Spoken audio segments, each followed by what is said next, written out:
Alright, so today I want to check up on one of my ball python females that is egg bound. As a matter of fact, I checked her yesterday. She was sitting on a whole clutch of eggs. I actually pulled 7 fertile eggs and 1 slug out from underneath her and found out that she actually had 3, I think it was 2 or 3 eggs actually stuck in her belly. And let me tell you, an egg bound situation in ball pythons can actually turn into a lethal situation. You really have to be careful. And actually, in the last 5 years when I was breeding ball pythons, I only ever had one other female that was egg bound, kind of had an egg stuck in her after she laid a clutch of eggs. And essentially on that one, what I did is I let her sit for about 24 hours and then I went back and I actually checked and she did pass that last egg. So hopefully in this case, this female will actually pass all the eggs and we won't have any problems. If there's actually eggs stuck in the female, I'm thinking I might have to make a trip to the veterinarian and have it checked out. Hopefully I won't have to actually do that. And I was kind of thinking back at my last snake that was egg bound. As a matter of fact, when she laid that very last egg after 24 hours, that egg actually got really, it didn't make it. It was all full of fungus and mold and bacteria and actually spoiled in the egg box. So I think what I'm going to do today is I'm going to treat that egg with hydrogen peroxide. I was actually, if you watched my last video, I was using hydrogen peroxide on the inside of the hatching box. Wasn't spraying it directly on the eggs, but I found an article where chicken eggs actually benefit from spraying with hydrogen peroxide before and during incubation. It was kind of an amazing discovery. I'm thinking it might work the same on snake eggs. So I'm actually gonna, if she actually laid some eggs, those last 3, I'm gonna actually spray the hydrogen peroxide directly on those eggs, give them a better fighting chance. So what I'm gonna do is I'm gonna show you this female ball python and let's see if she's actually laid her last few eggs. Alright, so this ball python female is actually over here in this rack. This is my pastel calico female, and I got some really cool calico bamboo stuff out of this girl a couple of years ago. Made some really awesome combos, and she looks like she might be on some eggs, and it's really hard to tell unless we kind of mess with her.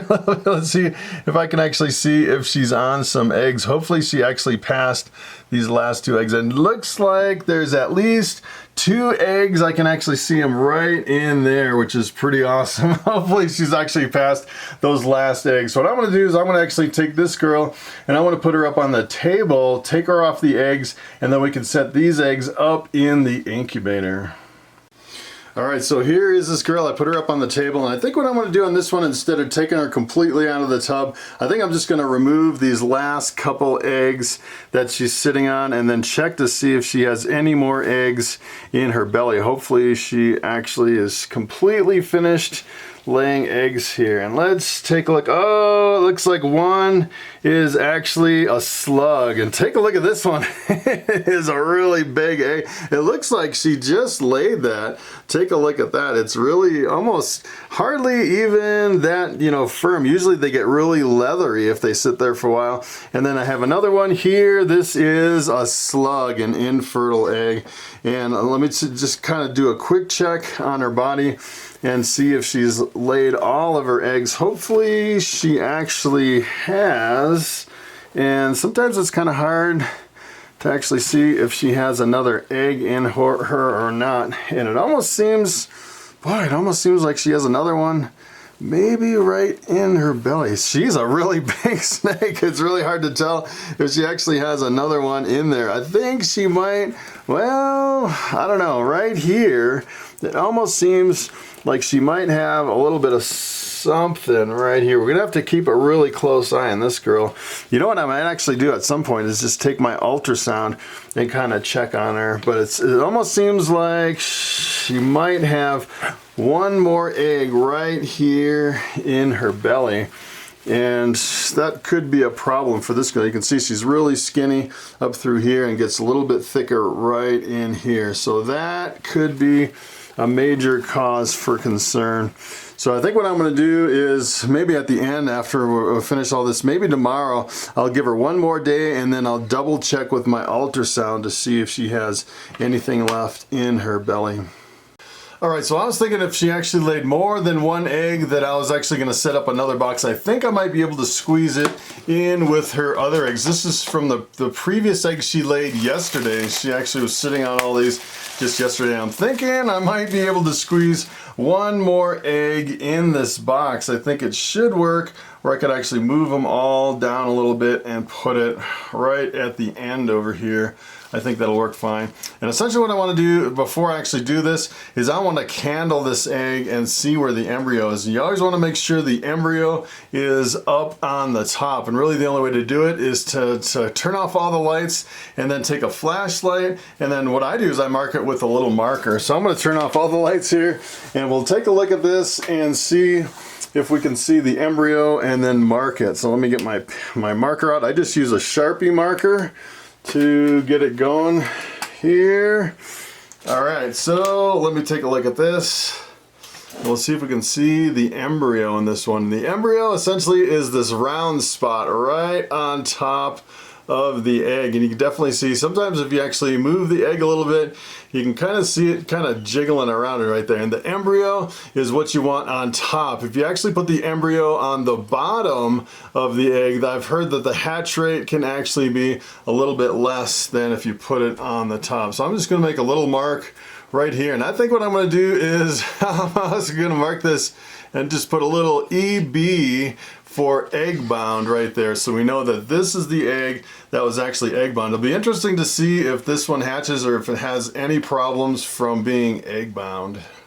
So what I'm actually going to do with these, with all these eggs, it's kind of interesting, this hydrogen peroxide trick. I actually saw some guys spraying hydrogen peroxide on their chicken eggs, and their hatch rate went from like 60% up to 100%. I thought that was pretty amazing. So what I'm going to actually do is I'm going to spray some of this hydrogen peroxide just on this one egg right here.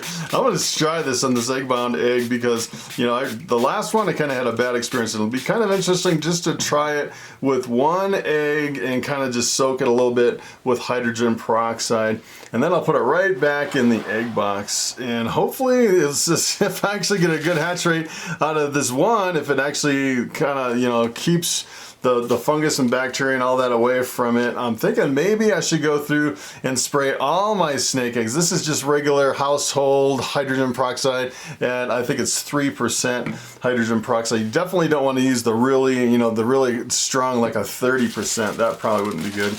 But, you know, a lot of people, you know, these actually sit in the incubator for 60 days at 90 degrees. So it's a long time in a hot and humid environment, and you have a lot of chance of actually building up some, you know, some fungus and bacteria and stuff in there. And usually they get a little bit fuzzy. Sometimes you can see a little bit of stuff growing on your eggs. And let me tell you, these snake eggs, they can take a lot of abuse, and you actually get some really, you know, you get some eggs with a lot of fungus and stuff on them and bacteria. And sometimes they can even smell bad, and they'll still hatch.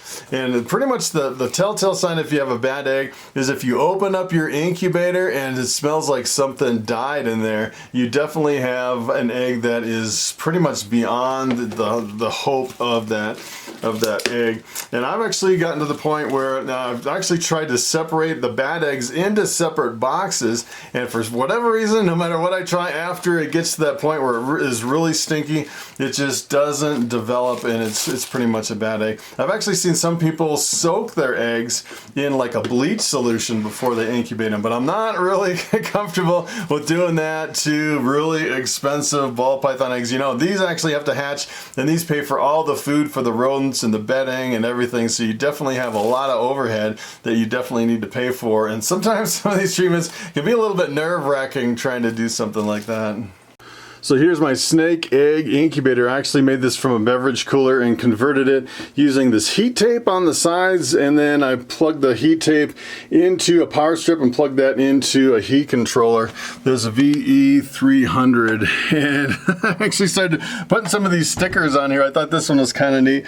Peace, love, and reptiles, CJC Exotics. That is pretty cool. And I have a few more stickers up here on the top. If you take a look, at some of my sticker collection up here from some of the people that actually have sent me stickers. And you know, that's kind of a new thing that I actually have my P.O. box address underneath my every single video. If you actually go to read more and expand it, I actually have a P.O. box, and people have been actually sending me stickers and stuff through that P.O. box address, which is pretty cool. So essentially what I'm doing is I'm labeling all my boxes with the hatch date and the pairing. This was actually my pastel calico female crossed with my pastel inchy desert ghost male, and it was actually laid yesterday. Today is the 2nd of May, and it'll hatch in about 59 days. I've actually seen some people say, you know, sometimes it takes 60 days or sometimes it takes 55, usually between 55 and 60 days to incubate these eggs before they hatch, and it really depends on the temperature. Sometimes if you have like a cooler temperature, it can take a lot longer, or a warmer temperature and they hatch faster. But you know, you pretty much want to maintain it at about 90 degrees as much as possible.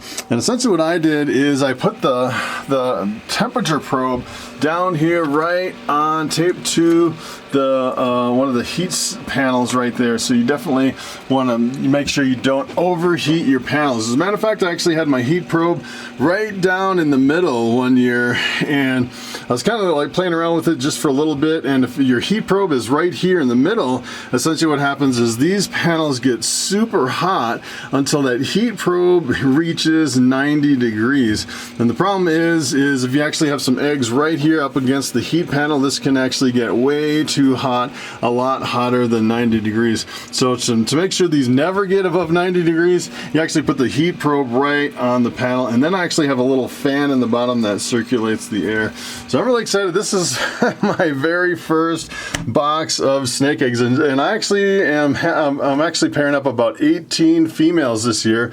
And last year I had all these boxes full all the way to the top, and they would hatch, and I'd actually pull one out and set up the hatchlings in the hatchling rack at almost the same time as I'd pull another box of eggs. And if you actually start counting the number of boxes, it's kind of deceiving, because if you have a really big female, sometimes you can actually have more eggs than one box. I've actually had some clutches up to 13 eggs, which takes 2 boxes, and it fills up really fast, even with just, you know, not that many snakes. As a matter of fact, I was actually breeding my reticulated python this year, and if she actually laid, which I don't think she will, but she'd probably fill this whole thing up by herself, which would be pretty amazing. And I haven't got to that point. I'll probably have to set up a second incubator if my reticulated python would actually lay.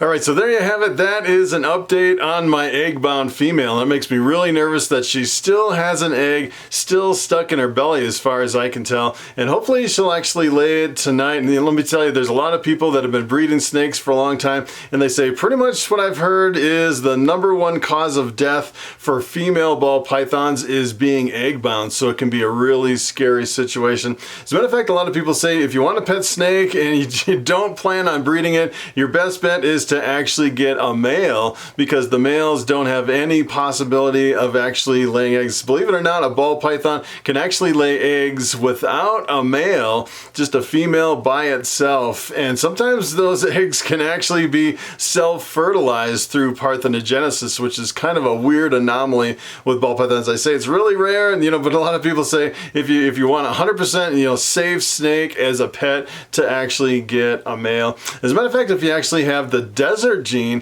that's the only one that I really know of that is problematic when it comes to females and laying eggs. I've actually heard, when the desert first came out, everyone thought it was fantastic. As a matter of fact, I think it is a dominant gene where you can actually breed it to something, half the offspring come out as desert, and it looks almost exactly like desert ghost. Really impressive. But the problem with the desert is that the females have a problem with the eggs. As a matter of fact, when it first came out, everyone was going crazy over the desert, and then they found out that the females, either they lay infertile eggs or the females will actually die in the process of laying eggs. And let me tell you, the desert really quickly fell out of popularity. As a matter of fact, if you go over to Morphmarket, you can still once in a while find some snakes with the desert gene in it. And most of the females, I'd say all the females, are always listed as pet quality only. You don't ever want to breed a desert female. But I actually saw a video on YouTube. Some guy was breeding desert through his whole collection, and it seemed like every snake he pulled out is like so impressive with the desert gene in there. And if it wasn't for the weird anomaly with the female having problems with the eggs, I think the desert gene would be really popular. So that is pretty much it. Thanks for watching, and I will see you in the next video.